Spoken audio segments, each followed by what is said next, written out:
I've always had a complicated relationship with the idea of family, but it wasn't until I turned 17 that everything came crashing down on me, and I started to see just how complicated things really were. Let me take you back to the beginning, when my life shifted in ways I never could have imagined. When I was just a kid, I was adopted. I wasn't aware of the full story at the time, but I knew something was different. My biological parents, whom I'll refer to as Julia and Rick, were nowhere in my life when I was growing up. They'd both been young when they had me, and their lives fell apart shortly after my father, Rick, was diagnosed with leukemia. He fought valiantly, but when I was around 3 years old, he passed away. I remember the years after that so vividly. I was only 7, but I felt a sense of abandonment that even a child could recognize. I'll never forget the day my adoptive parents came to get me. It was the day after my father died. I hadn't even had time to process his death, let alone say goodbye to him. My biological mother, Julia, had already decided she couldn't care for me anymore. I had to leave my father's side and start life with a new family the very next day. At first, I couldn't understand why things were happening the way they were. I was angry and confused, and I just wanted to know why I had been left behind when I needed my mom the most. Years went by, and I lived with my adoptive parents, whom I'll call Mom and Dad, who loved me unconditionally. They weren't my birth parents, but they were the ones who raised me, nurtured me, and made sure I knew I was wanted. They were my family. Still, there was always a lingering question. Why had Julia given me up? At first, I didn't think much of it. I was just a kid, after all. But as I got older, I began to wonder. I knew I had been adopted, and that my birth mother wasn't part of my life anymore. But I had no idea why. At 14, I started asking questions. I wanted to know more about the woman who had once called herself my mother, and why she didn't want me. I'm not sure if it was because I was old enough to understand, or if I was just desperate to make sense of it all, but my adoptive parents and grandparents finally told me the truth. The truth wasn't pretty. Apparently, Julia had been under a lot of pressure when she had me. She was young, just barely out of high school, and not ready to become a mother. She had been forced into marriage with my father, Rick, because of the pregnancy, and although she had loved him, it didn't seem like she was emotionally ready to be a mom. And then Rick got sick. He was diagnosed with leukemia, and everything in their lives spiraled out of control. I've heard that Julia had an affair with my uncle, her brother-in-law, shortly before Rick passed away. The affair had been kept secret from everyone, even from Rick, who was already struggling with his health. But when he died, it all came out. Julia's relationship with my uncle became public, and that's when everything started to fall apart. Julia and my uncle had no intention of raising me, and she made the decision to place me for adoption. I've always wondered why she did it. Why couldn't she have kept me? Why did she choose to abandon me after all we had been through together? But I guess I'll never have all the answers. All I know is that my life from that point on was never the same. I had been adopted by a family who wanted a child. My new parents, Mom and Dad, had been struggling to have a second child. When they heard about me, they jumped at the chance to adopt me. They didn't care that I was 7 years old. They didn't care that I wasn't a cute newborn baby. They just wanted a child to love, and I was the lucky one who ended up with them. But still, there was a void. There was always this feeling in the back of my mind that something was missing. My biological mother had given me up, and my father had died when I was so young that I barely had any memories of him. My grandparents, on my dad's side, had always stayed in touch with me.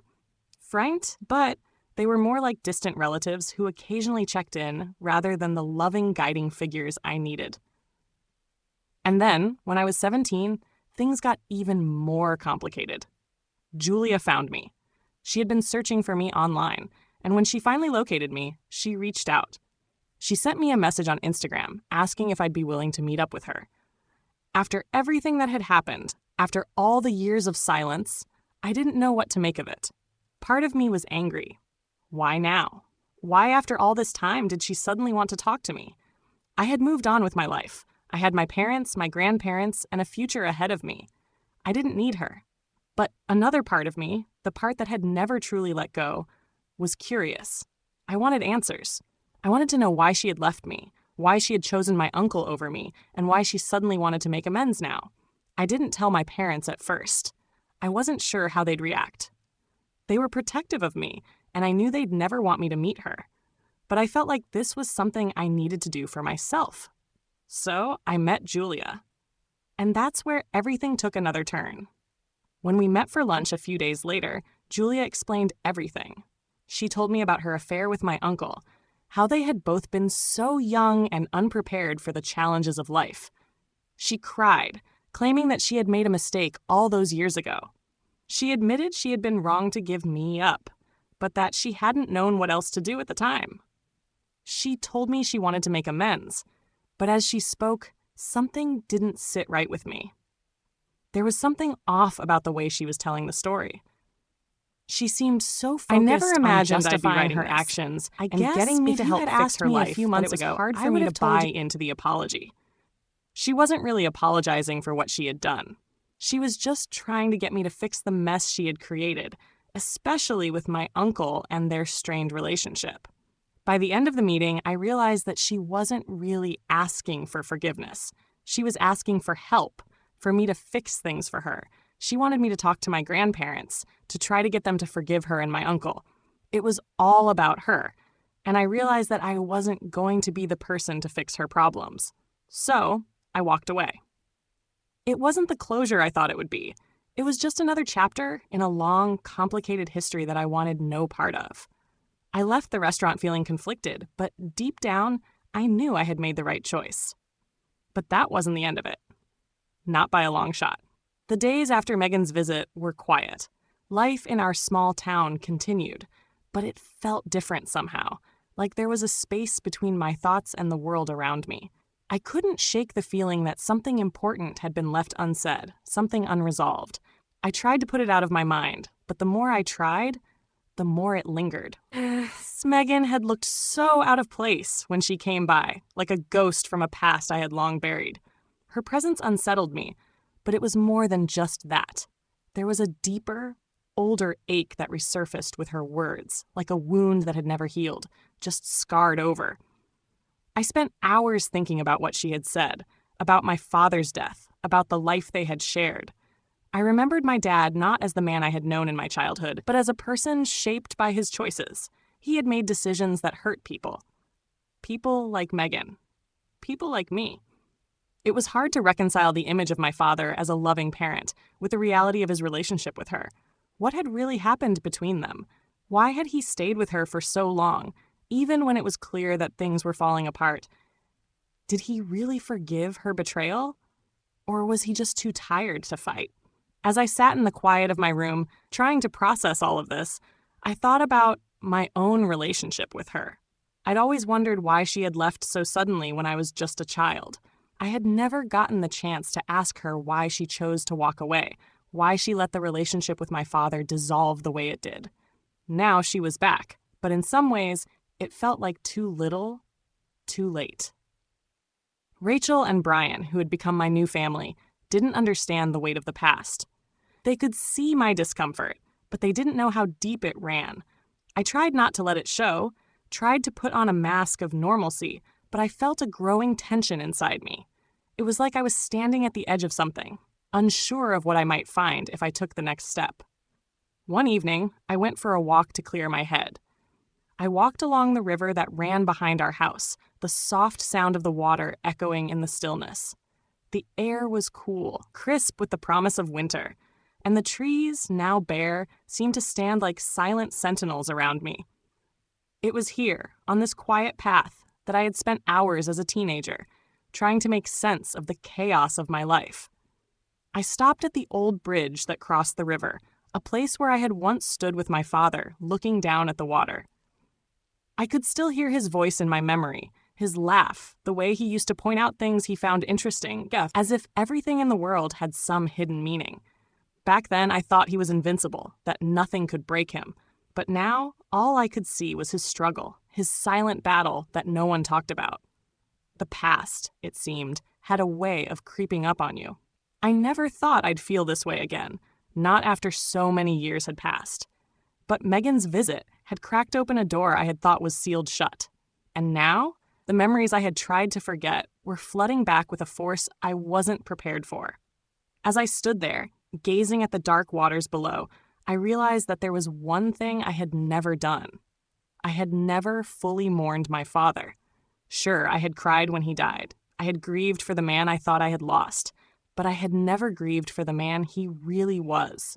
The man with flaws and mistakes. The man who tried to hold on to something that was already broken. I had never acknowledged that he, too, was a victim of circumstances, that he had his own demons to fight.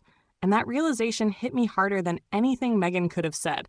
It was easy to blame her, to see her as the villain in this story. But the truth was, my father wasn't perfect. He wasn't always the hero I wanted him to be. He was human, and in the end, his humanity had cost him everything. I stayed on the bridge for a long time, just thinking. The water below, cold and unforgiving, seemed to mirror the emotions I was trying to keep at bay. But in that moment, I made a decision. I would go back to Megan. I would hear her out. I would ask the questions I had never asked. Because, for better or worse, she was a part of my story. And if I wanted to move forward, I needed to know the full truth. The next day, I called her. The conversation was short, but to the point. We agreed to meet again, to talk more openly this time, and with no more lies or half-truths.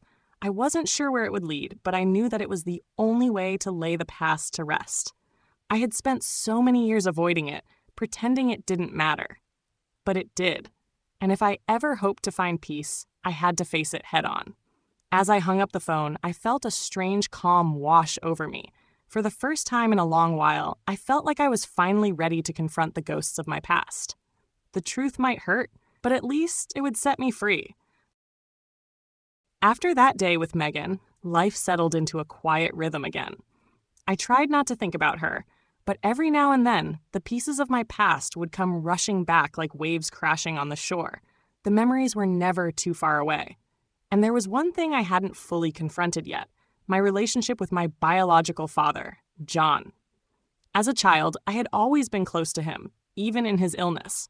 His death had left a scar on me that I didn't fully understand until much later in life.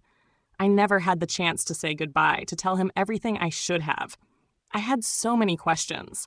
Why had he stayed with Megan, even when things were falling apart? Did he know about the affair? Did he forgive her? And why did she leave me so easily? In my mind, I tried to piece together the kind of man he was. Was he weak for staying with a woman who betrayed him? Or was he just blinded by love? I didn't know. But these questions, the uncertainty of it all, gnawed at me. It wasn't until I was in my early 20s, after I had finished high school and settled into adulthood, that I felt ready to start searching for answers. The quiet life I had built with Brian and Rachel was fulfilling, but I still felt like something was missing. Something I needed to understand about my past. I reached out to my grandparents. They had always been the ones who told me stories about my dad when I was younger, stories that painted him as a strong, dependable man. But now I needed to ask the tough questions. I needed the truth, the real truth about my father's life, about his choices, and what happened between him and Megan. I drove to their house one afternoon, the place where I spent countless weekends as a child. It felt like stepping back into a time when life was simpler, but I could still sense the weight of years of unresolved tension. When I asked my grandmother about my dad's marriage, she hesitated. She looked at me, her eyes filled with a mix of sorrow and regret before she finally spoke. "Your father, he loved Megan," she said softly, as though trying to find the right words. And no matter what she did, he never stopped loving her. I think in some ways, he was blinded by it. He saw her as the woman he had married, the woman he promised to cherish, even when she wasn't the person he thought she was. My heart sank as I listened. I'd always known that my dad was a loyal man, but hearing it from my grandmother made me realize the depth of his pain.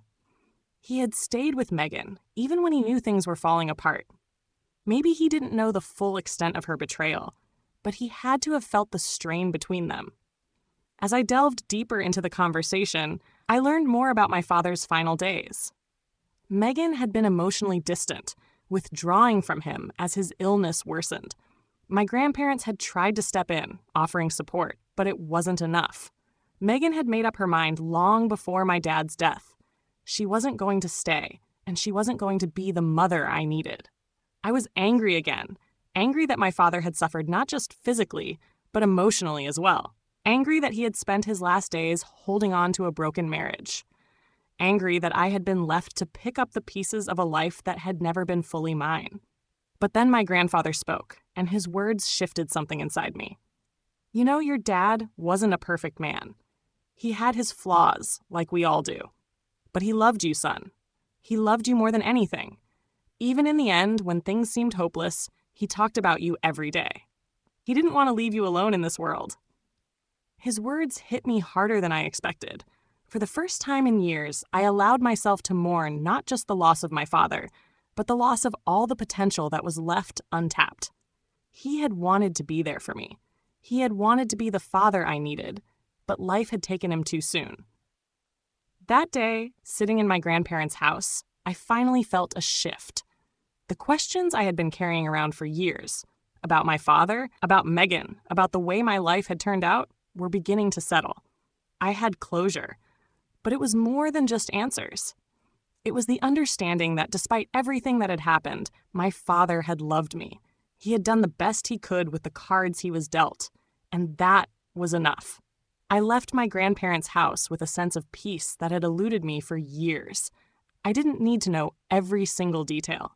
I didn't need to carry the weight of unanswered questions anymore. My life had moved on, and I had found a new family in Brian and Rachel. But that connection to my past, to the father who had cared for me in his own way, had finally been restored. In the end, I learned that sometimes the answers we seek aren't always as important as the way we choose to move forward. I wasn't defined by the mistakes of my past or by the people who had hurt me. I was defined by the love and the family that I had now, by the person I was becoming, and by the strength I had found in the face of everything life had thrown my way. My father had given me that strength, even if it wasn't in the way I expected. And in that, I found my ultimate peace.